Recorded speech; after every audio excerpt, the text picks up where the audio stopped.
Hey guys, welcome to Vijay academy YouTube channel रे। आज आम डिस्कसन करवा plus three second year third sem उद्दिष्ट major paper 7 western political thought unit 3 रो long question discussion करवा। Question अच्छे मनुष्यर प्रकृति विषय रे थॉमस हॉब्स चिंताधारा विषय रे व्याख्या कर। Discuss the view point of Hobbes on human nature. ये विषय आम डिस्कसन करवा।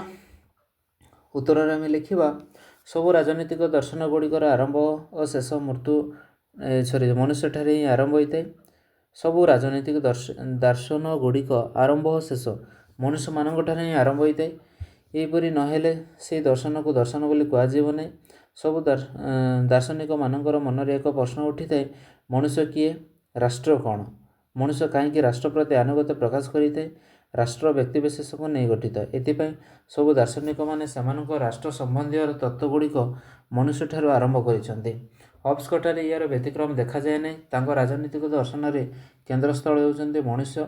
वेफरको मतरे हॉब्स या कहिसेंति जे राजनीतिक दर्शन मनुष्यर प्रकृति ठारू आरंभ होता है। माखियावेली परी हॉब्स मध्य मनुष्यर प्रकृति विषय नकारात्मक मनोभाव पोषण करिसेंति।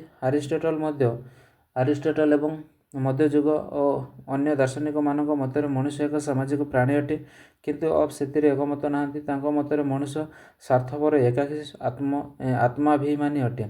समाज को से केवल तार स्वार्थ साधन पर एक माध्यम बोली विवेचना करें। हॉब्स मनुष्य को बुद्धिमंत विचारवंत बोली ग्रहण करें ना, बरं से प्रत्येक मनुष्य उत्तेजना उद्दीपना भावप्रवणतार बशवर्ती।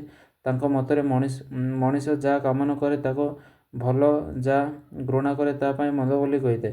भल मंद सर्वदा स्थिर नहीं या परिवर्तन होता है। मनुष्यर इच्छा व कामनार अंत बा शेष नहीं, तार इच्छा गुड़िक समय अनुसार परिवर्तित होता है। जेकोसी नूतन द्रव्य को देखिले मनुष्य मनरे ताहाकु पाइबार एक इच्छा बा कामना सृष्टि होता है। या पर मनुष्य तार इच्छा व कामना को पूरण करने उद्यम करें। मनुष्यर इच्छा शक्तिर आनंद और कष्ट द्वारा प्रभावित होता है। जहाँ मनुष्य को आनंद देता है ताकू से पाइबा को इच्छा करे, जहाँ मनुष्य को कष्ट दिए ताठारू से दूरे रहिबा को पसंद करे। सुख गुड़िकर भल और कष्ट मंद होता है। एथिपाई मनुष्य सुख को हासिल करी कष्ट ठारू दूरे रहिबा को चेष्टा करे। भल मंद सुख कष्ट को नहीं मनुष्यर प्रकृति संबंध रे यह तत्व भविष्य में बेंताम और अन्य उपयोगितावादी दार्शनिक मानक उपरे विशेष भाव प्रभाव पकई। किंतु हॉब्स को मतर मनुष्यर कामना उत्तेजना उद्दीपना भाव प्रवणता बशवर्ती हेले संपूर्ण भाव से विवेक शून्य नुहे।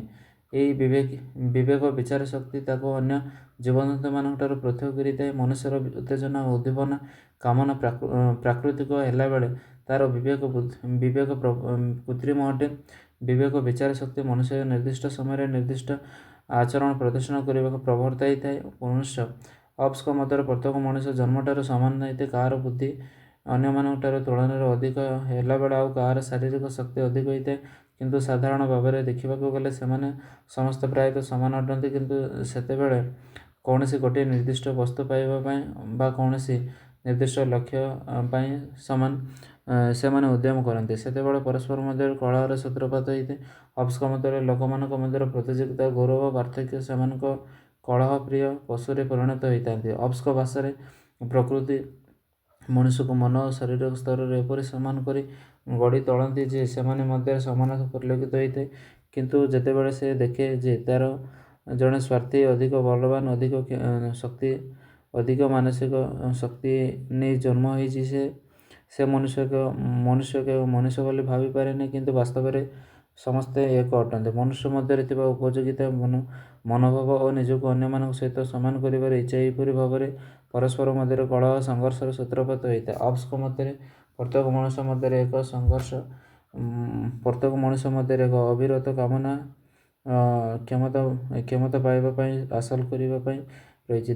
केवल मृत्यु नहीं बरं मृत्यु पर ही समाप्त होता है। कारण यार कारण हो से अल्परे संतुष्ट हो पारे नहीं।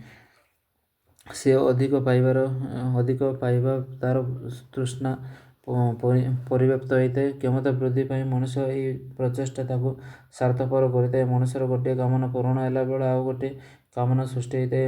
ଏଣୁ ମଣିଷ ସର୍ବଦା କାମନା ଏବଂ କ୍ଷମତାର ଅନ୍ୱେଷଣରେ ଲାଗି ରହିଥାଏ। ଏହା ମଣିଷମାନଙ୍କର ମଧ୍ୟରେ କଳହର ସୂତ୍ରପାତ ହୋଇଥାଏ। ଏହିପରି ଭାବରେ ହବ୍ସ ମନୁଷ୍ୟର ପ୍ରକୃତିକୁ ସ୍ୱାର୍ଥପର, କଳହର ପ୍ରିୟ, ଦରିଦ୍ର, ପାଶବିକ, ନିଶ୍ଚ ଦୃଷ୍ଟି ଏବଂ ସ୍ୱାର୍ଥକେନ୍ଦ୍ରିକ ଅବିବେକୀ ଏହିପରି ଭାବରେ ଚିତ୍ରଣ କରିଛନ୍ତି। ସମାଲୋଚନା ବା କ୍ରିଟିସିଜମ୍ ଆମେ ଦେଖିବା ତମାମ ସବୁ କେଉଁଭଳି ଭାବରେ ମଣିଷର ପ୍ରକୃତିକୁ ନେଇ କ୍ରିଟିସିଜମ୍ କରିଛନ୍ତି ସେ ବିଷୟରେ ଆମେ ଡିସ୍କସନ୍ କରିବା। ପ୍ରଥମ ପଏଣ୍ଟ ଅଛି ମଣିଷ ପ୍ରକୃତି ବିଷୟରେ ହବ୍ସ ଦୁଇ ବିରୋଧୀ ମନୋଭାବ ପୋଷଣ କରିଛନ୍ତି। ତାଙ୍କ ମତରେ ମଣିଷ ବୁଦ୍ଧି ଓ ବିବେକ ଶୂନ୍ୟ ଅଟେ। ସେ କାମନା, ଉତ୍ତେଜନା, ଉଦ୍ଦୀପନାରେ ବଶବର୍ତ୍ତୀ, କିନ୍ତୁ ରାଷ୍ଟ୍ର ଗଠନ ସମୟରେ ମଣିଷ ବୁଦ୍ଧି ଓ ବିବେକ ଅନୁସାରେ କାର୍ଯ୍ୟ କରିଥାଏ। ଦୁଇ ହେଉଛି ହବ୍ସଙ୍କ ରାଷ୍ଟ୍ର ସମ୍ବନ୍ଧୀୟ ତତ୍ତ୍ୱ ତାଙ୍କ ମନୁଷ୍ୟର ପ୍ରକୃତି ତତ୍ତ୍ୱ ଉପରେ ପର୍ଯ୍ୟବେସିତ। ତାଙ୍କ ମତରେ ମନୁଷ୍ୟ ଅସାମାଜିକ ଆତ୍ମକେନ୍ଦ୍ରିକ କାମନାର ବଶବର୍ତ୍ତୀ ଅଟେ, କିନ୍ତୁ ଏପରି ମନୁଷ୍ୟ ସାମାଜିକ ଚୁକ୍ତି ମାଧ୍ୟମରେ ଏକ ସଭ୍ୟ ସମାଜ ଗଠନ କଲା କିପରି, ଏହା ଗୋଟେ ପ୍ରଶ୍ନବାଚୀ ସୃଷ୍ଟି ହୋଇଛି। ତାପରେ 3 ନମ୍ବର ପଏଣ୍ଟ ହେଉଛି ହବ୍ସଙ୍କ ମତରେ ସବୁ ମଣିଷ ସମାନ ଅଟନ୍ତି। ସେମାନେ ଶାରୀରିକ ମାନସିକ ଶକ୍ତି ସମାନ ନହେଲେ ମଧ୍ୟ ପ୍ରତ୍ୟେକ ସମସ୍ତେ ସମାନ, କିନ୍ତୁ ବାସ୍ତବରେ ଏହା ଠିକ୍ ନୁହେଁ। 4 ନମ୍ବର ପଏଣ୍ଟରେ ଅଛି ମଣିଷର ପ୍ରକୃତି ବିଷୟରେ ହବ୍ସ ଭୁଲ ତଥ୍ୟ ପ୍ରଦାନ କରିଛନ୍ତି। ଏକ ସାମାଜିକ ପ୍ରାଣୀ ହିସାବରେ ସହଯୋଗ, ସହନଶୀଳତା, ଉଦାରତା, ସଂଘବଦ୍ଧତା ଆଦି ମନୁଷ୍ୟର ମହତ୍ ଗୁଣଗୁଡ଼ିକର ହବ୍ସ ଅଣଦେଖା କରିଥାନ୍ତି। କିନ୍ତୁ ଏହିସବୁ ସମାଲୋଚନା ସତ୍ତ୍ୱେ ମଣିଷର ପ୍ରକୃତି ତତ୍ତ୍ୱରେ କେତେକ ସତ୍ୟତା ରହିଛି। ଏହା ଥିଲା ଆମର 5 ନମ୍ବର ବିଶିଷ୍ଟ କ୍ୱେଶ୍ଚିନ୍। ପରବର୍ତ୍ତୀ ସମୟରେ ହବ୍ସଙ୍କ ରାଜ୍ୟ ଓ ସାମାଜିକ ଚୁକ୍ତି ବିଷୟରେ ଡିସ୍କସନ୍ କରିବା। ରହିଲି, ଧନ୍ୟବାଦ।